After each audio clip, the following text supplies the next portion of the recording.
¿Qué tal? Les habla Jorge Gestoso. Bienvenidos. En el programa de hoy, la llegada al poder en nuestra América Latina de presidentes que favorecen a las grandes corporaciones han puesto en peligro los derechos humanos y el medio ambiente. Lo hablamos con Jimena Sánchez, directora del programa para los Andes en WOLA, la oficina en Washington de Asuntos de América Latina. Jimena Sánchez, una cálida bienvenida al programa. Muchas gracias.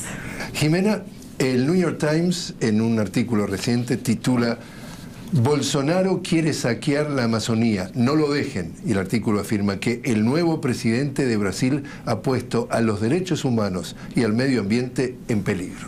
Así es. Hemos visto que Bolsonaro durante su campaña hizo muchos pronunciamientos muy preocupantes acerca de las comunidades indígenas. Él dijo que básicamente no iba a haber 1 centímetro de territorio más para los indígenas. Y también él dijo muchos comentarios increíblemente racistas contra los quilombolas, que son los afrodescendientes que también están viviendo en esos territorios. Desde que él empezó formalmente como presidente, empezó a tomar acciones acerca de lo que había previsto que iba a hacer a favor de la gran agroindustria, que ha sido básicamente su base y quien lo ayudó a elegir al poder. Por ejemplo, cambió la función de proteger los territorios de las personas indígenas desde una agencia que protegía sus derechos al ministro de Agricultura. Y precisamente la persona que está dirigiendo ese esfuerzo es una persona que viene de ese mundo, de esos intereses. Entonces, ¿qué hemos visto? Esto ha dado un señal terrible a los que quieren tomarse las tierras en esos territorios, los que quieren deforestar, de que si hacen ataques o se toman tierras van a quedar impunes. Entonces hemos visto un aumento de deforestación mismo antes que se posesionó, de más de 17.5%. O sea que está amenazando, digamos, el equilibrio ecológico del planeta, porque es el gran pulmón justamente del mundo. Sí. Básicamente, Bolsonaro ha dicho varias veces que estas personas que están en la Amazonía, hablando de las comunidades indígenas, son básicamente salvajes y no son realmente parte de Brasil. Él tiene una ideología que hay que, de manera forzosa, reintegrarlos al real Brasil. Y que también para Brasil el interés es más lo de desarrollo y lo económico, que es preservar el medio ambiente. Entonces, hemos visto una situación muy tenaz y muy preocupante que va a afectar a por lo menos cientos de estos grupos indígenas. El 90% de la deforestación en la Amazonía la produce, como tú decías, la agroindustria. Y hay por lo menos 2 empresas estadounidenses clave que señala justamente el artículo de New York Times. Y esas empresas tienen una carta blanca para destrozar el medio ambiente. Bueno, básicamente hemos visto con los cambios en varios países de América del Sur, en particular Colombia y en Brasil, de que todos estos intereses multinacionales que ya habían firmado tratados de libre comercio en toda la región, ahora se sienten que pueden tomar el próximo paso de explotación. Cuando el presidente Bolsonaro estuvo aquí y se reunió con Trump, ellos hicieron un acuerdo con la cooperación internacional de Estados Unidos, USAID, precisamente para los intereses privados en la Amazonía, para que ellos puedan aprovechar de esos recursos. ¿Cómo es que no se sabe nada de esto a través de los medios de comunicación masiva? ¿Por qué nadie lo denuncia? ¿Por qué no hay una preocupación de que se están llevando por delante los derechos humanos y perjudicando el medio ambiente? Bueno, hay varias razones. La primera razón es porque básicamente los medios convencionales están obsesionados con la situación de Venezuela y los presidentes de la región, en particular Iván Duque y Jair Bolsonaro, ambos que estuvieron en los Estados Unidos reunidos con Trump, enfatizaron el tema de Venezuela y el tema de querer básicamente un cambio de régimen en Venezuela. como el tema central de la región. Entonces ellos mismos están poniendo esa agenda y la están haciendo como parte de la agenda de Estados Unidos, que tiene sus intereses ahí. Lo segundo es que ha habido autocensura. Y esto es porque ya desde antes de que Bolsonaro se posesionó, había señales de que él iba a ser muy duro sobre la prensa. Él, de hecho, atacó muchos miembros de la prensa, pero además de eso, él puso en función uno de sus funcionarios de poder monitorear y determinar el estatus de las ONGs. Entonces, esto ha recibido un cierto nivel de autocensura. Ahora, si eso va a terminar siendo una legislación permanente, no sabemos, porque él ha hecho muchas órdenes ejecutivas, pero esas órdenes todavía tienen que pasar por el Congreso, donde su partido no tiene la mayoría. Pero de todos modos, el señal ha sido para la sociedad civil, para todos los que son minorías, sea LGBTI, sean afro-brasileños, sean indígenas o activistas, de que básicamente van a estar en guerra con el gobierno. ¿Quiere decir que tú dirías que esto es un retroceso? Es mucho más que un retroceso.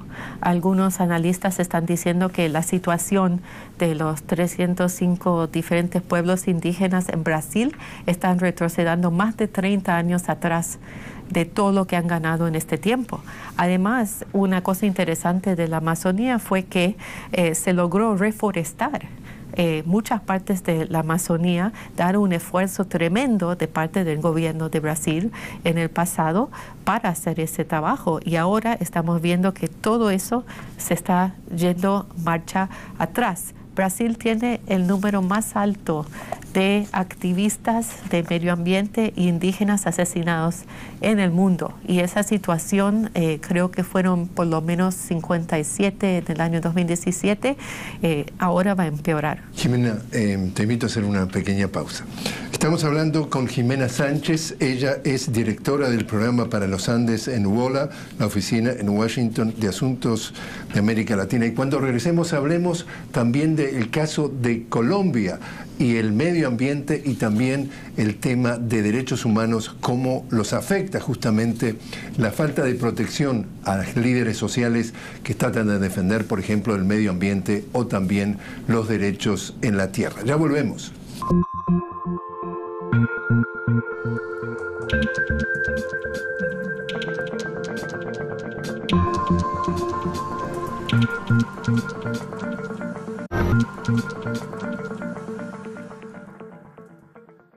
Continuamos hablando con Jimena Sánchez. Ella es directora del programa para los Andes en WOLA, la oficina en Washington de Asuntos de América Latina.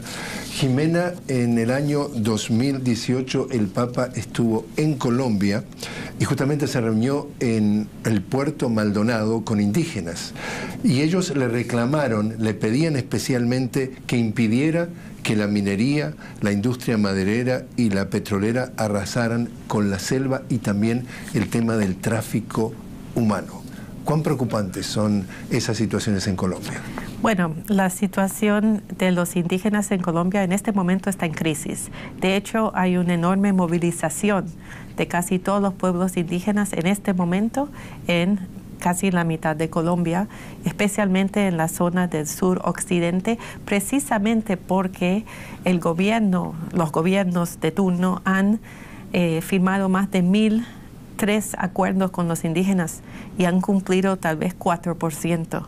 Con el proceso de paz con las FARC hubo muchísima esperanza, porque dentro de ese acuerdo se firmó algo que se llama el capítulo étnico, que específicamente protege los derechos de los indígenas y los afrodescendientes, que viven muy similar a los indígenas y tienen derechos similares. Desde que el presidente Iván Duque tomó la oficina en agosto del año pasado, hemos visto que básicamente ha parado el acuerdo, ha sacado los recursos y más que nada él ha vuelto a un discurso que era de los gobiernos de derecha previa, que era básicamente de que los indígenas impiden el desarrollo, que los indígenas básicamente no deberían tener esa autonomía sobre sus territorios. Y eso ha tenido un efecto devastador en ya una situación muy crítica donde vemos varios tipos de economías ilegales, pero también proyectos económicos amplios en zonas indígenas que los indígenas han estado resistiendo. En el caso de líderes sociales, estamos hablando de 120 líderes sociales muertos en 3 meses. El promedio es 1 cada 2 días. ¿Cuán grave es el tema de derechos humanos en ese sentido? El tema de líderes sociales es una crisis invisible que requiere mucha atención. Nosotros hacemos alertas tempranas casi cada 2 semanas y no podemos lograr hacerlas suficientemente rápido. Los más afectados por los temas de seguridad son indígenas y afrocolombianos, precisamente porque están defendiendo los recursos naturales, están opuestos a políticas de las multinacionales que no les beneficia a ellos y que va en contra de sus derechos, pero además que arrasa con el medio ambiente, y también porque ellos se han organizado y han resistido, se han tomado algunas rutas, y todo eso para el gobierno de Bogotá queda muy mal. Entonces, esa situación ha hecho que ellos son increíblemente vulnerables y estamos viendo que los están matando a un nivel imprecedente. Los catedráticos en ciencias sociales dicen que la posesión, la propiedad de la tierra siempre ha sido un generador de violencia. En Colombia, el mayor latifundio de América Latina, hay por lo menos 7 millones, se habla de más de 7 millones y medio de desplazados, sí, a propósito del conflicto armado, sí, que terminan en cinturones de pobreza alrededor de las grandes ciudades. ¿Cuán grave es esa situación en cuanto a este grupo de gente que es el mayor número de desplazados del mundo, desplazados internos, después de Siria? Bueno, cuando vemos el número de personas desplazadas, casi 30% de los desplazados en total son afrocolombianos indígenas. Si uno piensa que la población indígena, digamos, de manera amplia, porque las estadísticas siempre subregistran, son casi 4% del país, eso es devastador. De hecho, hemos visto que hay por lo menos 30 pueblos que están en riesgo de desaparecer culturalmente y físicamente, y el desplazamiento forzado es una gran parte de la razón detrás de eso. Lo triste de esta situación es que el presidente Iván Duque está viajando por el mundo, en particular Estados Unidos, pero también Europa, hablando de una crisis humanitaria en Venezuela, hablando de un problema de migración de venezolanos en Colombia, que sí hay casi 800,000 personas que han cruzado la frontera, y completamente ignorando el tema de el grupo de casi 8 millones de personas que están en una situación de inseguridad tremenda, que muchos están viviendo en una miseria absoluta, y más que nada porque no pueden sobrevivir de otra manera, terminan siendo reclutados por diferentes grupos ilegales o terminan en situaciones de desesperación total. En el caso de Colombia, que tuvimos oportunidad de estar cubriendo, por ejemplo, la reciente elección de Iván Duque, hay toda una historia de un grupo, un puñado de familias que por lo menos por los últimos 50 años finalmente se han repartido la presidencia, el poder. Eso tiene todo que ver con el hecho del control de la tierra, con el hecho de tratar de aniquilar cualquier organización de los campesinos en materia de, podría ser algún tipo de sindicato o algo así. Sí. Bueno, ayer la Cruz Roja Internacional en Colombia anunció que Colombia por lo menos tiene 5 conflictos. En este momento, mismo que se firmó un acuerdo de paz, hay otros conflictos. Todos esos conflictos tienen a su raíz una pelea sobre recursos y territorio. y las familias que tienen tierras, las familias que tienen poder, siempre han visto las zonas remotas de Colombia como zonas para poder sacar los recursos naturales, no dar mucho a la gente que está ahí y hacer lo que quieran, básicamente extensiones de palma aceitera, extensiones de caña de azúcar, y el hecho de que esto ha completamente destruido el campesinato en el sentido de que están en una situación empobrecida, en una situación donde muchos no tienen tierras. En el caso de indígenas y afro tienen colectivamente algunas tierras, pero en el caso de la mayoría de los campesinos que no son de esas etnias, hay el problema que no tienen título de tierra. Entonces, ha sido una manera de pensar de que ellos son mejores que los otros y los otros están ahí básicamente para servirlos en lo que ellos quieren económicamente. Jimena, te invito a hacer nuevamente una pausa. Estamos hablando con Jimena Sánchez. Ella es directora del programa para los Andes en WOLA, la oficina en Washington de Asuntos de América Latina, sobre los riesgos que se están dando en el tema de derechos humanos y también del medio ambiente con la llegada al poder en nuestra América Latina de presidentes que favorecen a las grandes corporaciones. Ya volvemos.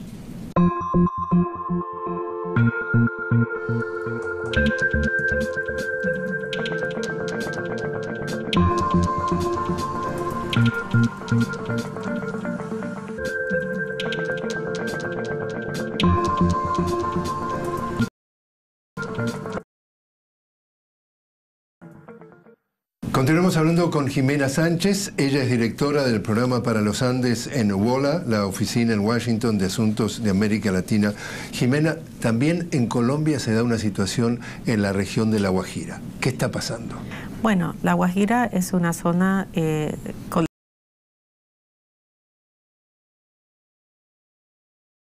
Colombia y Venezuela. Colombia se están desviando ríos enteros para asegurar de que cuando el carbón que sale de la carbonería Cerrejón, que es uno de los lugares de minería abierta más grandes del mundo, pase por las rutas, no salen los pedacitos hacia el aire.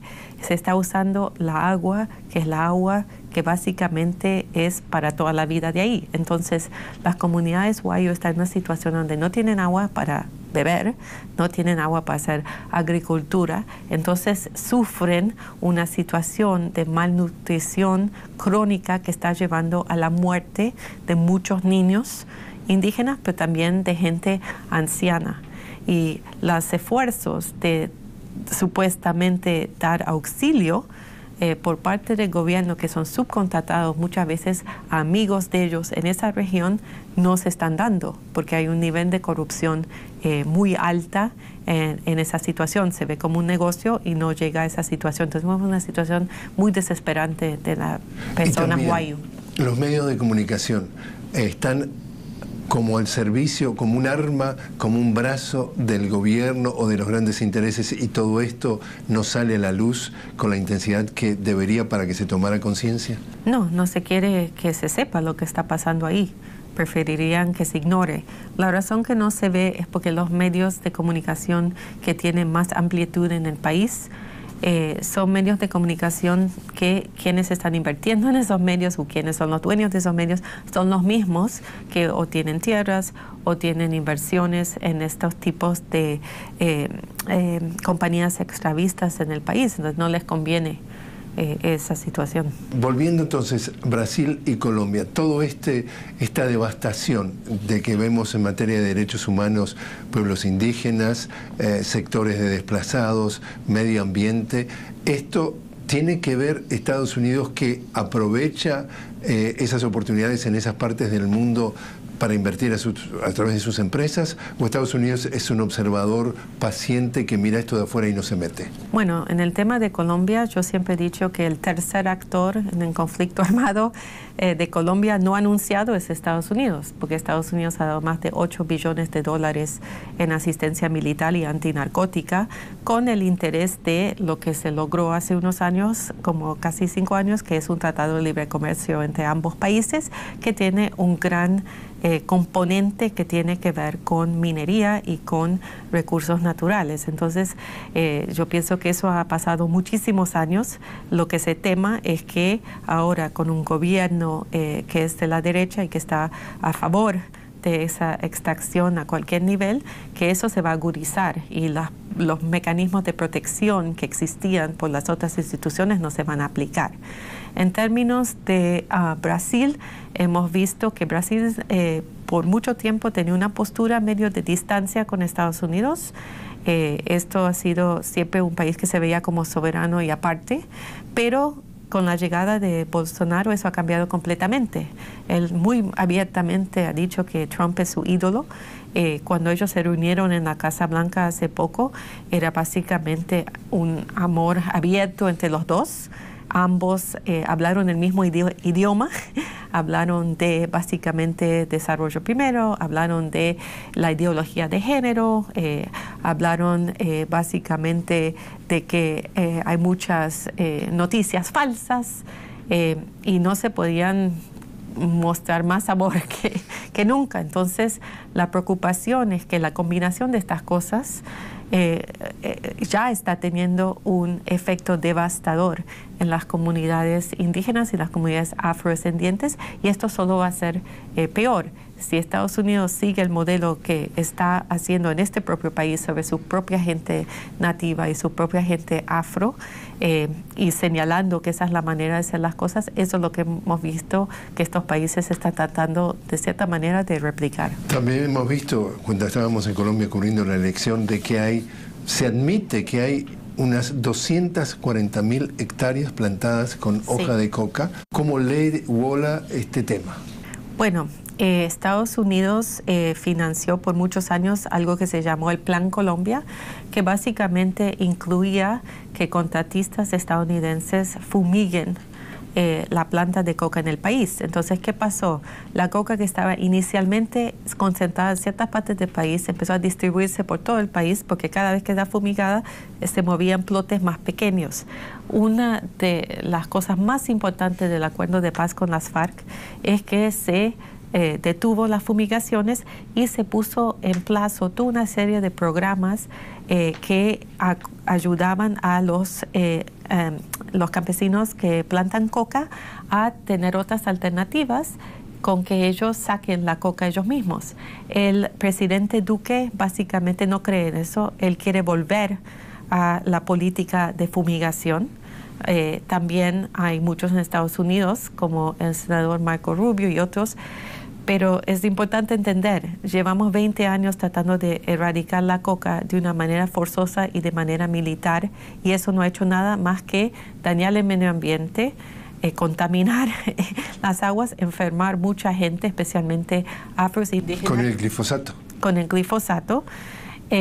Inclusive Colombia tiene una orden de su propia corte de que no se puede usar glifosato, y quieren volver a esa estrategia que no funcionó para reducir la coca y es increíblemente dañante, en vez de ir con la propuesta misma que se fue consultada y hecha con los propios campesinos más afectados, pero también con uno de los grupos que se acaba de desmovilizar, quien estaba beneficiando de ese mercado. Entonces es muy contradictorio cómo se está trabajando esto. Y para hacerlo peor, Estados Unidos está forzando a Colombia que reduce el número de hectáreas de coca y a su vez no da ningún tipo de apoyo para proyectos alternativos que tienen que ver con cambiar esos proyectos en esa zona por las leyes de terrorismo que dicen que la FARC sigue en la lista de terroristas. Entonces está pidiendo que reduce, pero después la ayuda que da no va para apoyar. Jimena Sánchez, muchísimas gracias por haber estado con nosotros. Muchas gracias.